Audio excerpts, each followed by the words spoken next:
Production improve చేయండి అని చెప్తున్నారు. ప్రొడక్షన్ ఇంప్రూవ్ చేయాలంటే మనకి క్యాష్ క్రైసిస్ ఉంది.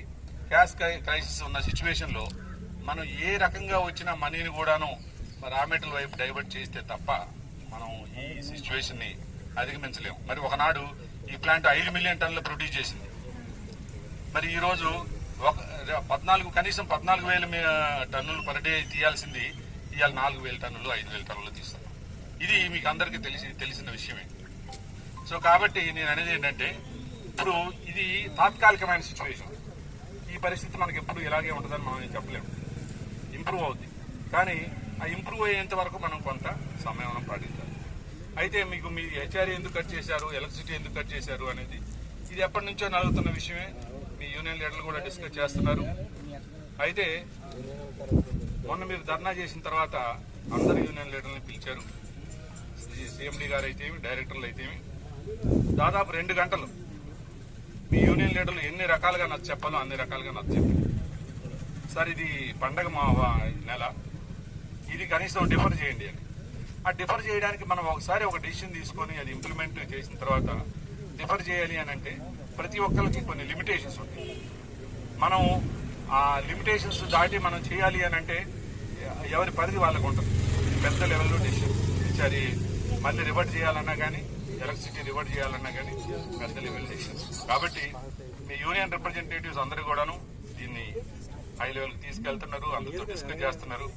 ఈ లోపల యూనియన్స్ అందరూ అఫ్ కోర్స్ ఇప్పుడు జీతంలో ఇంత అమౌంట్ కట్ అయిందంటే ఎవరికైనా బాధగానే ఉంటుంది.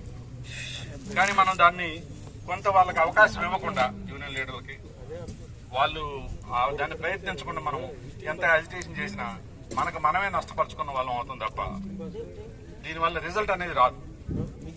సో కాబట్టి ఈరోజు జీతాలు మీకు ఒకసారి ఇవ్వట్లేదు, 2 సార్లు ఇస్తున్నారు. ఎందుకు ఇస్తున్నావు 2 సార్లు? క్యాష్ నిజంగా ఉంటే 2 సార్లు ఇవ్వాల్సిన అవసరం ఏముంది? ఒకసారి ఇవ్వచ్చు కదా. తర్వాతను మీకు జీతాలు అయితే ఇస్తున్నాం కానీ పిఎఫ్ టైం టు టైం కట్టండి. మీకు థ్రిఫ్ట్ అమౌంట్ దగ్గర 70 కోట్లు ఈ రోజుకి బాకీ ఉంది కంపెనీ. థ్రిఫ్ట్ అమౌంట్లు ఇవ్వలేదు.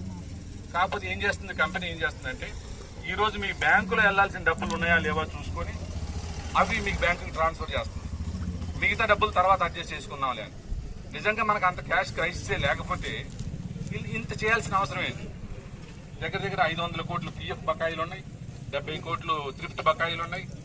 సో ఇంకా మనం ఈ ఎంప్లాయీస్ తాలూకా రిటైర్ అయిన వాళ్ళ తాలూకా అమౌంట్స్ అయితే చాలా డబ్బులు బకాయిలు ఉన్నాయి. ఇవన్నీ మనకు డబ్బులే ఉంటే ఇవన్నీ బకాయిలు పెట్టాల్సిన అవసరం లేదు కదా. మొన్న ఒక మిత్రుడు ప్రశ్నించాడు, జిందాల్ నుంచి 500 కోట్లు వచ్చాయి ఏం చేశారు?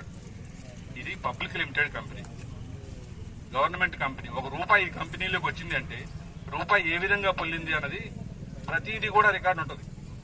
ఇందులో ఎవరు ఇష్టానుసారం ఖర్చు పెట్టుకోవడానికి ఉండదు. కాకపోతే ఏంటంటే మనం ఆర్గ్యుమెంట్ కోసం, మాట్లాడడానికి కోసం 500 కోట్లు ఏం చేశారు, 500 కోట్లు ఏం చేశారు. అరే ఇన్ని నష్టాలు ఉన్నప్పుడు, ఇన్ని అప్పులు ఉన్నప్పుడు, ఇన్ని ఇంట్రెస్టులు ఉన్నప్పుడు మీకు ఇప్పుడు 1000 కోట్లు ఇవ్వండి, 1000 కోట్లు 10 నిమిషాల్లో ఆవిరైపోతుంది.